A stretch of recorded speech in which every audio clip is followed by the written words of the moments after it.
America के राष्ट्रपति Donald Trump का जेफरी एप्स्टीन के साथ संबंध है। यह बहस तब शुरू हुई जब ट्रंप के बेहद करीबी माने जाने वाले एलन मस्क ने सोशल मीडिया पर दावा किया कि एप्स्टीन फाइल्स में ट्रंप का भी नाम दर्ज है। मस्क का जब यह बयान सामने आया था, उस वक्त उनके ट्रंप के साथ रिश्ते तनावपूर्ण हो गए थे और इस बयान ने उन रिश्तों को लगभग खत्म भी कर दिया था। दोनों के बीच सोशल मीडिया पर तीखी बहस भी हुई। ट्रंप ने जैसे ही मस्क को धमकी दी, मस्क शांत हो गए, लेकिन एप्स्टीन की चर्चा कर वो एक बड़े विवाद को खड़ा कर ही चुके थे। एप्स्टीन फाइल्स में ट्रंप का नाम होने का मस्क का दावा राष्ट्रपति के लिए परेशानी का सबब बन गया। ट्रंप ने बहुत कोशिशें की खुद को बचाने की, लेकिन वो कामयाब नहीं हो पाए।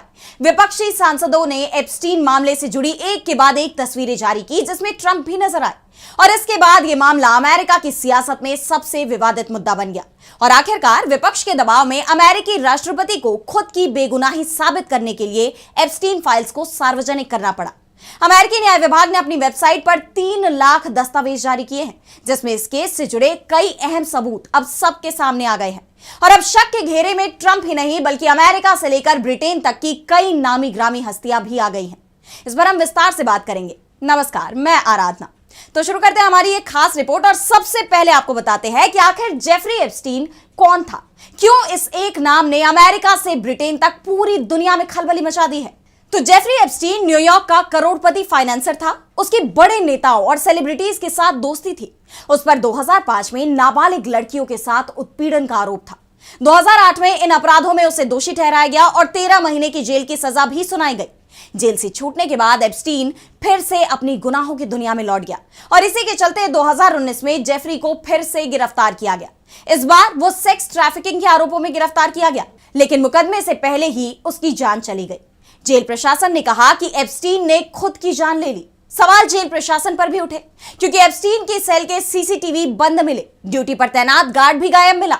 एप्स्टीन अगर कोई खुलासा करता तो कई बड़े सफेदपोशों का चेहरा दुनिया के सामने आ जाता और इसलिए अभी तक अमेरिका में इस बात की चर्चा है कि एप्स्टीन को जेल में ही मार दिया गया और सफाई से इसे खुद की जान लेने का मामला बना दिया गया।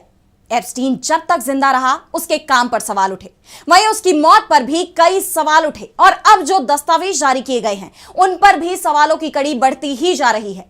जारी की गई सामग्री में 3 लाख दस्तावेज, दर्जनों हार्ड ड्राइव, पुरानी सीडी और कंप्यूटर शामिल है। इसमें इस केस से जुड़ी ऐसी जानकारियां सामने आई हैं जो किसी को भी परेशान कर सकती हैं।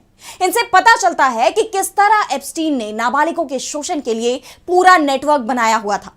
डॉक्यूमेंट्स के एक हिस्से में एक गवाह के इंटरव्यू की जानकारी सामने आई है जिसमें गवाह ने लड़कियों की कमी के कारण हताशा भरे समय का जिक्र किया था।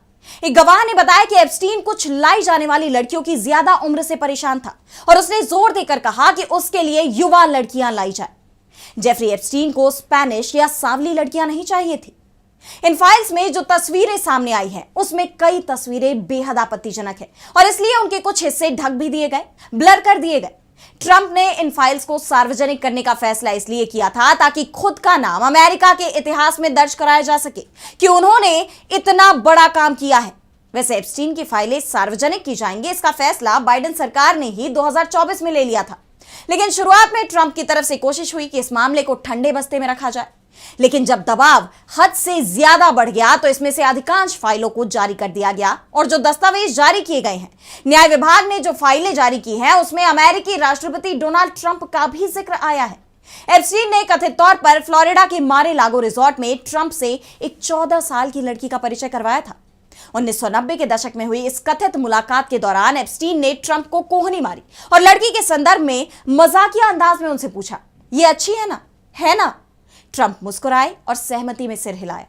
बाद में वो नाबालिग लड़की एप्स्टीन के खिलाफ गवाह बन गई। पीड़िता का आरोप है कि एप्स्टीन ने कई सालों तक उसका शोषण किया, लेकिन उसने ट्रंप के खिलाफ कोई आरोप नहीं लगाए। जो लाखों फाइलें जारी की गई हैं उसमें ट्रंप का जिक्र बेहद कम जगह है। उन्हें कई तस्वीरों में देखा जा सकता है, लेकिन ट्रंप की भूमिका बहुत ही कम है। लेकिन जो भी फाइलें ट्रंप से जुड़ी सामने आई है उससे वो सवालों में तो घिर ही चुके हैं।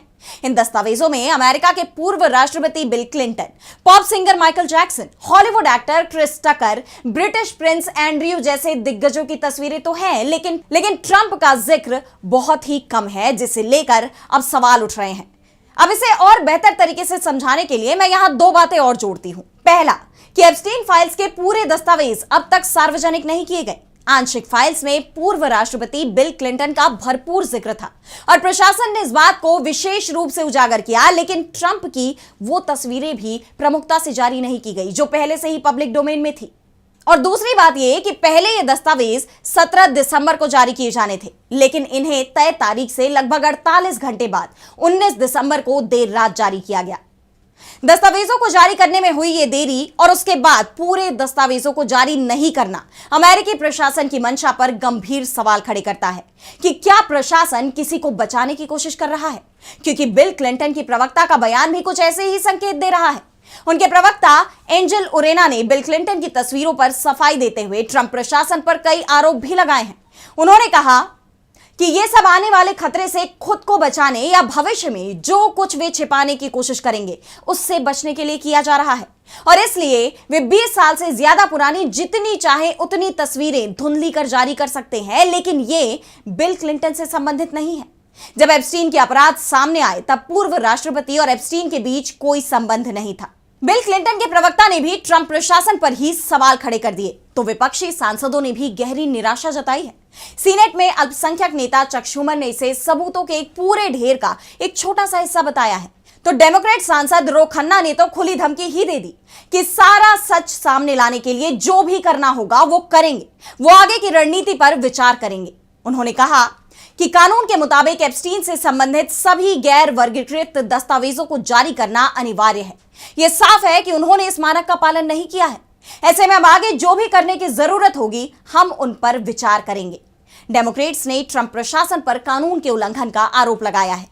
दरअसल ट्रंप ने अमेरिकी संसद यानी कांग्रेस से कानून पारित कर एप्स्टीन फाइल्स को सार्वजनिक करने की घोषणा की थी, जिसके तहत कांग्रेस से कानून पारित किए जाने के 30 दिन बाद ट्रंप प्रशासन को पूरी जानकारियां साझा करनी थी। लेकिन अमेरिकी न्याय विभाग का कहना है कि पिछले हफ्ते उन्हें इस केस में कुछ नई जानकारी मिल गई जिसकी जांच की जा रही है और इसलिए पूरा डेटा फिलहाल जारी नहीं किया गया।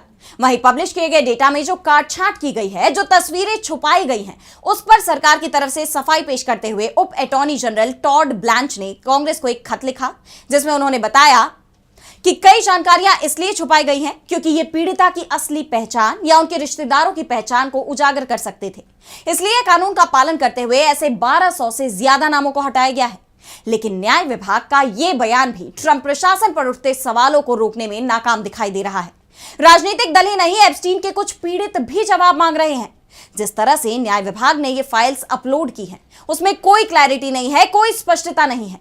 दिवंगत बाल शोषणकर्ता के कुछ पीड़ितों ने बताया कि दस्तावेज जारी होने के घंटों बीत जाने के बाद भी वे न्याय विभाग की सार्वजनिक एप्स्टीन लाइब्रेरी में अपने साथ हुए दुर्व्यवहार और मामलों से जुड़ी जानकारी खोजने के लिए संघर्ष कर रहे हैं।